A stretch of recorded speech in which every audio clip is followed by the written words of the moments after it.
తాకట్టులో ఉన్న బంగారాన్ని విడిపించి ఆ రోజు ఆన్లైన్ రేటుకే మేము కొంటాం. Sharma gold company. ఓం శ్రీ మహాగణాధిపతయే నమః. విశేషంగా 2025 ఒకటో తారీఖు ఒకటో నెల 25 అంటే మొత్తము 11 సంఖ్య అనగా లాభానికి సూచిక.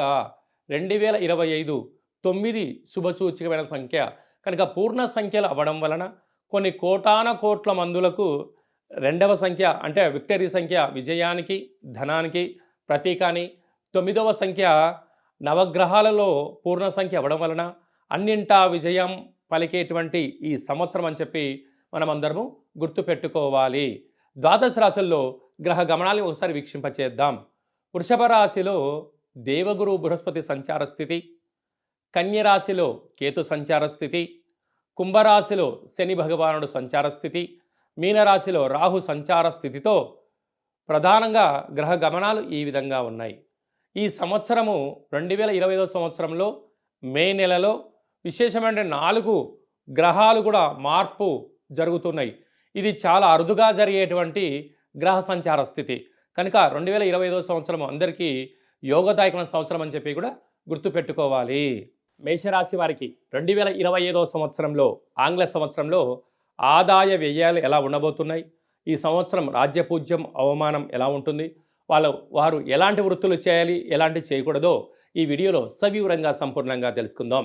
మేషరాశిలో ఏ నక్షత్రాలు వస్తాయనగా అశ్విని నక్షత్రంలోని 4 పాదాలు, భరణి నక్షత్రంలోని 4 పాదాలు, కృతికా నక్షత్రంలోని 1 పాదం కలిపితే మేషరాశి. చాలామందికి డేటా బర్త్లో లేనటువంటి వారందరికీ కూడా పేరు యొక్క మొదటి అక్షరాన్ని అనుసరిస్తూ ఆ రాశిని తెలుసుకునే ప్రయత్నం చేద్దాం.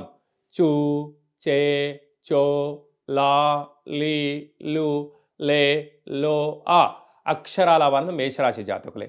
మేషరాశి యొక్క అధిపతి కుజ భగవానుడు. ఈ మనకు ఉగాది పండగ నుంచి మనకు ఆదాయ వ్యయాలు రాజ్యపూజ్య అవమానాలు చెప్పుకుంటూ ఉంటాం. కానీ ప్రస్తుత కాలమాన ప్రకారంగా ఆంగ్ల సంవత్సరం మారుతుంది కనుక రాబోయే కాలంలో ఇలా ఉండబోతుందని చెప్పి మనం ఒకటి పెద్దలు గమనించాల్సిన విషయం. వర్షం వస్తున్నప్పుడు గొడుగు దగ్గర పెట్టుకొని ఎలా పెద్దవాళ్ళు చెప్తూ ఉంటారో రాబోయే కాలంలో ఎలా ఉండబోతుందో ముందస్తు విషయ పరిజ్ఞానం కోసం అని చెప్పి కూడా మీరు గుర్తుపెట్టుకోగలగాలి. ఆదాయం 2, వ్యయం 14. అంటే మేషరాశి వారి యొక్క పరిస్థితి ఒకసారి ఆలోచించండి. 14 రూపాయలు ఖర్చు ఉంటే కేవలం 2 రూపాయలు మాత్రమే ఇన్కమ్ వస్తూ ఉంది పరిస్థితి. 12 రూపాయలు అనుకూలంగా లేదు కనుక అధికమైన ఖర్చులు పొంచి ఉన్నాయి. ఈ ఖర్చులను మనం అధిగమించగలగాలి అన్నట్లయితే మనము వేలకు తిండి, వేలకు నిద్ర, ఆరోగ్యాన్ని కాపాడుకోవడం, అదే కాకుండా మన కష్టానికి తగినటువంటి ప్రణాళికలు రచించుకోవడం, అన్నిటికన్నా సమయం గొప్పది కనుక సమయ పాలన ఎవరైతే చేస్తారో వారికి స్థిరచరాస్తులు పోగొట్టుకోకుండా ఉండేటువంటి అవకాశాలు ఉంటాయి. ఎందుకనగా ఖర్చులు అధికంగా పొంచి ఉన్నప్పుడు, ఆదాయం తక్కువగా ఉన్నప్పుడు ఒక వ్యక్తి అనేక రకాలుగా మానసికమైనటువంటి సంఘర్షణలో సతమతమవుతూ ఉంటారు. ఇలాంటి కాల సమయంలో సమయపాలన, ఖర్చులను నివారించుకోవడం, ఆదాయ వనరులను పెంచుకునే ప్రయత్నం చేయడం, తెలిసిన పనులే చేయడం, తెలియని కొత్త పనులు చేసేటప్పుడు ట్రైనింగ్ తీసుకొని సలహాలు సూచనలు తీసుకొని ప్రధానంగా మీ తల్లిదండ్రులతో లేకుండా మీ గురువులతో మీ క్షేమాన్ని ఎవరైతే కోరి ఉంటారో వారితో 1-2 సార్లు చర్చించడం ముఖ్యమైన అంశం. ఎందుకనగా సమయం అన్నిటికన్నా ముఖ్యం.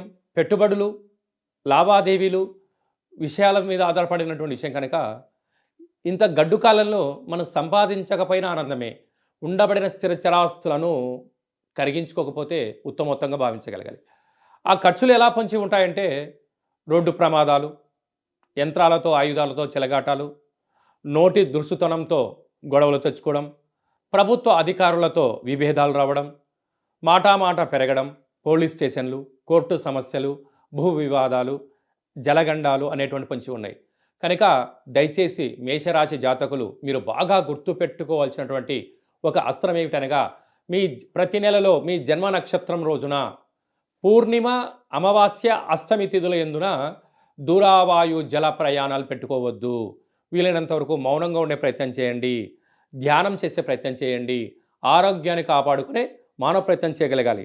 పైన మనకు ఉగాది పండగ నుంచి ఈ కుజ భగవానుడు ధాన్యాధిపతి కుజుడు అవ్వడం వలన వీరికి ఎర్రటి నేలలు, ఎర్రటి యొక్క వస్తువులతో కూడుకున్నటువంటి కలర్స్తో కూడుకున్నటువంటి వ్యాపార అభివృద్ధి అయ్యే అవకాశాలు ఉన్నాయి.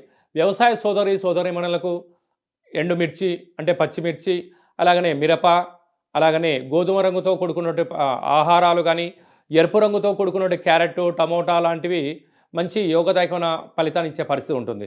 అలాగనే వృక్షాధిపతి కూడా కుజుడు అవ్వడం వలన మేషరాశి జాతకులు ప్రకృతి ప్రేమికులు కనుక మొక్కలు పెంచడం, ఎర్రటి గులాబీ మొక్కలను పెంచడం, మందార పుష్పాలతో భగవంతుడికి అర్చన చేయడం వలన వీరికి నష్ట నివారణ తగ్గి ఐశ్వర్యానికి ఆనందానికి స్వాగతం పలుకుతారు అని చెప్పి కూడా గమనించాలి.